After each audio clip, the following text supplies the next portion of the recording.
High বন্ধুরা, আবার চলে এসেছি মা ও ছেলে যুগলবন্দি চ্যানেলে একটি নতুন টিফিন রেসিপি নিয়ে। রেসিপিটির নাম হলো পনির তিকোন পরোটা।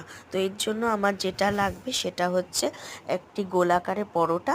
সেটা আমি বেলে নিয়েছি, মাঝখান বরাবর একটা ছুরি দিয়ে কেটে নিয়েছি। অন্যদিকে রেখেছি পনিরগুলো কিউব করে কেটে, তার মধ্যে সর্ষের তেল, আচ্ছা কাশ্মীরি লঙ্কা গুঁড়ো, হলুদ গুঁড়ো, জিরে গুঁড়ো, ধনে গুঁড়ো, সামান্য পরিমাণ নুন আর একটু পিৎজা পাস্তা সস ম্যারিনেট করে একটুখানি কড়াইয়ে নেড়ে নিয়েছি।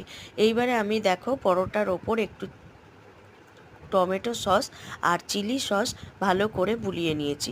এরপর আমি পনিরের মিশ্রণটি এর ওপর দিয়ে দেবো।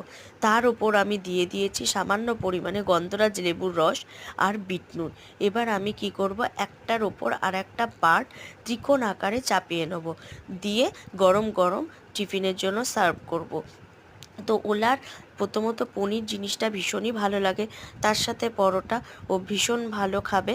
তোমরাও দেখো, বাচ্চাদের করে দিও, হেলদি এবং টেস্টি সত্যি। আর সবচেয়ে বড় কথা, ঝটপটে হয়ে যায়, আর সময় খুবই কম লাগে, আর পেটটাও ভরে থাকে। তাই জন্য আমি এই রেসিপিটা তোমাদের কাছে শেয়ার করলাম। কেমন লাগলো জানিও। ভালো লাগলে সাবস্ক্রাইব করো চ্যানেলটাকে। এগিয়ে নিয়ে যাওয়ার জন্য তোমাদেরই আমার দরকার। তো তোমরা আমাদের পাশে থেকো, আর লাইক করো, কমেন্ট করো কীরকম লাগছে। তোমরাও ট্রাই করো। টাটা।